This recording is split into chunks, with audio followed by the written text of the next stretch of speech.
एक जंगल में बूढ़ा कमजोर बगुला रहा करता था। बगुला इतना कमजोर हो चुका था कि अब उसे शिकार पकड़ने में भी बहुत समस्या उठानी पड़ती थी। एक दिन बगुला एक तालाब के किनारे बैठा हुआ तालाब के अंदर की मछलियों को हसरत भरी नजर से देखे जा रहा था। तभी एक मछली बगुले को देखकर बोली, क्या बात है बगुला भगत, इतनी गौर से क्या देख रहे हो? मैं 2 दिन से भूखा हूँ। कमजोर होने के कारण मैं कोई शिकार नहीं पकड़ पा रहा। इस संसार में जो भी जन्म लेता है उसे 3 दौर से गुजरना ही पड़ता है, बचपन, जवानी और बुढ़ापा। तुम अपने जीवन के 2 दौर देख चुके हो, अब तीसरे का भी आनंद उठाओ। ये सुनकर बगुला क्रोधित होते हुए उस मछली से बोला, तुम अपने आप को समझती क्या हो? जब मैं जवान था तब किसी मछली की मुझसे बात करने की हिम्मत नहीं होती थी।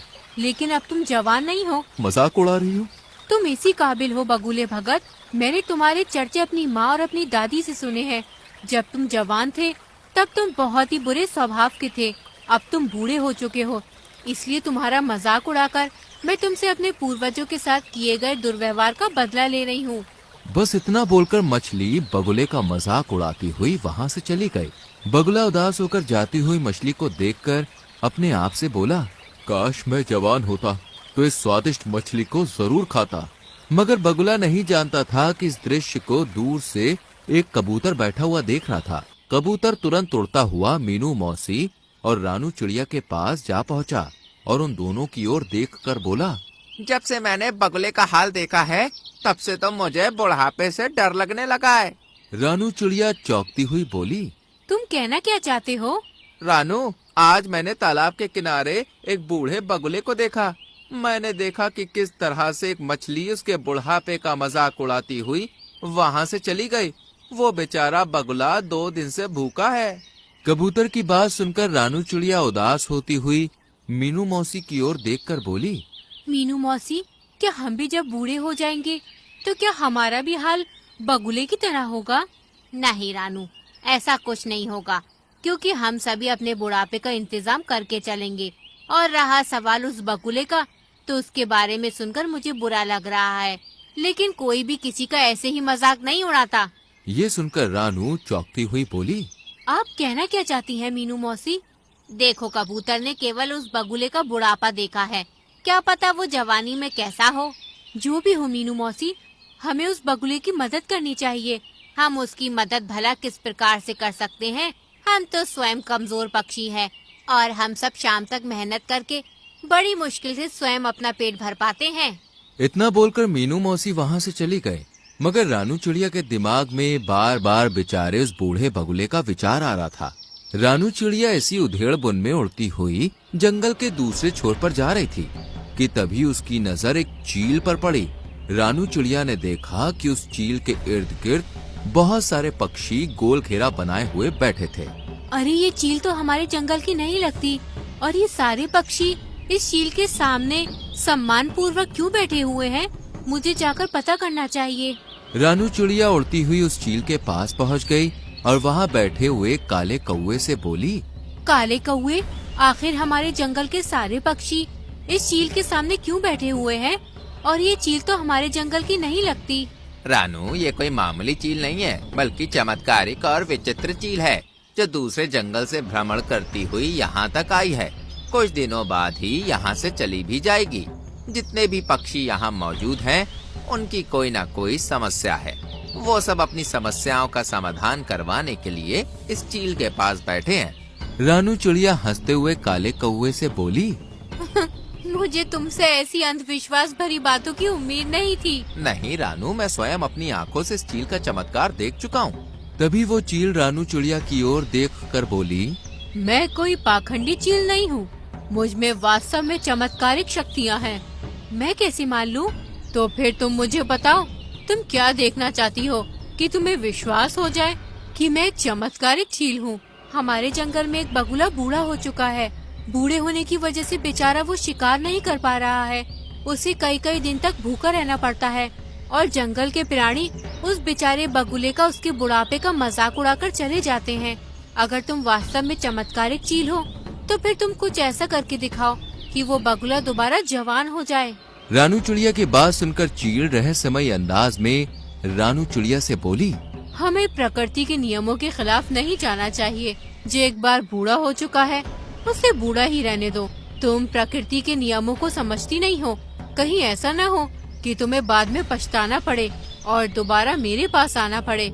सीधे सीधे ये क्यों नहीं कहती कि तुम एक पाखंडी चील हो और झूठ बोलकर यहाँ के पक्षियों को भ्रमित कर रही हो। रानू चिड़िया की बात सुनकर चील क्रोधित होती हुई बोली, ठीक है, अगर तुम यही चाहती हो तो यही सही। इतना बोलकर उस चील ने जमीन में रखा हुआ एक दाना रानू चिड़िया के पास फेंक दिया और रानू चिड़िया से बोली, ये एक चमत्कारिक शक्तियों का अभिमंत्रित किया हुआ दाना है।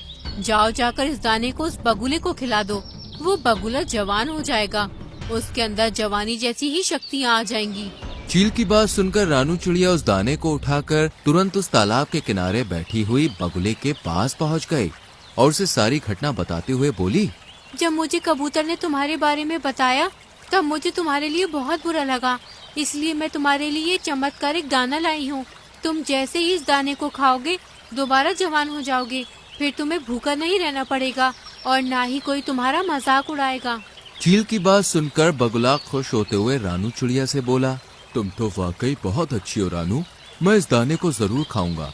जैसे ही बगुले ने विचित्र चमत्कारिक दाने को खाया वो दोबारा से जवान हो गया। बगुले के दोबारा जवान होते ही रानू हुई वहाँ से चली गई। रानू चिड़िया के जाते ही बगुला अपने आप से बड़े ही घमंडी अंदाज में बोला, अब तो मैं दोबारा जवान हो गया हूँ, अब मैं इस तालाब की सारी मछलियों को खा जाऊंगा। तभी बगुले की नजर एक सुंदर मछली पर पड़ी। बगुले ने बड़ी ही बेदर्दी से उस सुंदर मछली को अपनी चोंच से दबोच लिया। सुंदर मछली बगुले से बोली, मुझे छोड़ दो। नहीं, तुम तो मेरा भोजन हो और केवल तुम ही नहीं बल्कि तालाब में रहने वाली सभी मछलियाँ मेरा भोजन है, मैं सबको खा जाऊंगा। बगुले ने उस मछली को मार दिया और उसे बड़े ही शौक से खाने लगा। शाम तक बगुले ने तालाब की आधी मछलियां समाप्त कर दी।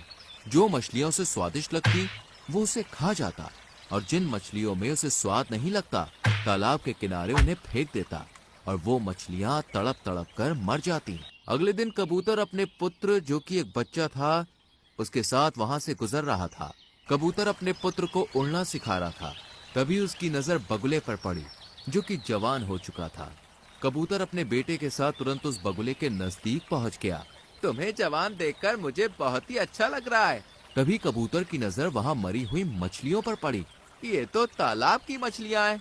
बगुला उदासी से कबूतर से बोला, पता नहीं कल रात क्या हुआ, सारी मछलियां तालाब से बाहर आ गईं और अपने आप तड़पते तड़पते मर गईं।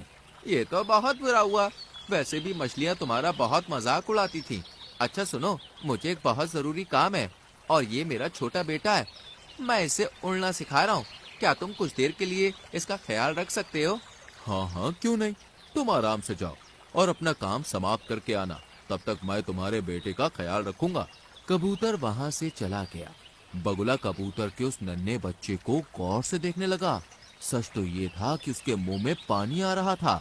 वो मन ही मन में बोला, जब मैं जवान था तब मैं कबूतरों का मांस बड़े ही शौक से खाया करता था।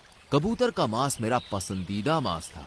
खैर कोई बात नहीं, अब मैं दोबारा जवान हो गया हूँ, क्यों ना मैं इस कबूतर के बच्चे का मांस चख लूं।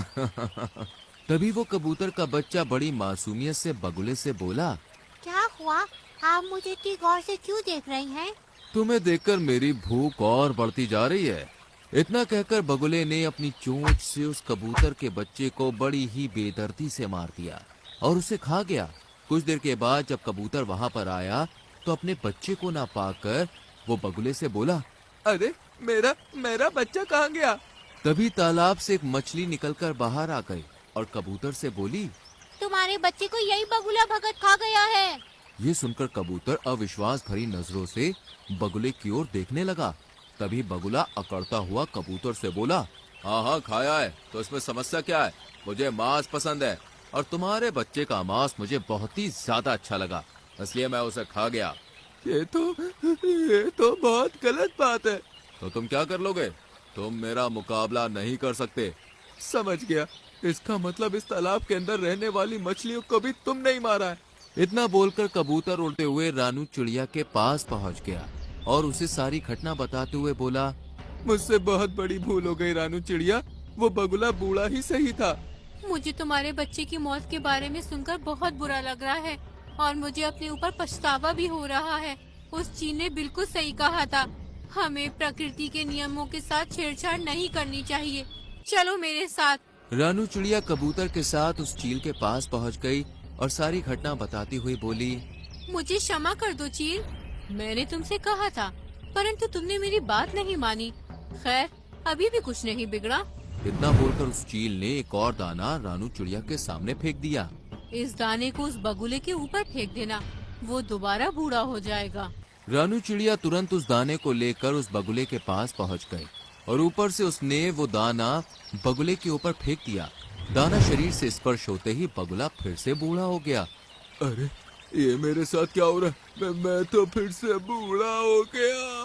तभी रानू चिड़िया क्रोधित होती हुई बगुले से बोली, तुम बूढ़े ही अच्छे लगते हो बगुले, जो मैंने भूल की थी उसे मैंने सुधार दिया। इतना बोलकर रानू चिड़िया वहाँ से चली गई और बगुला दोबारा बुढ़ा और कमजोर हो गया। तो दोस्तों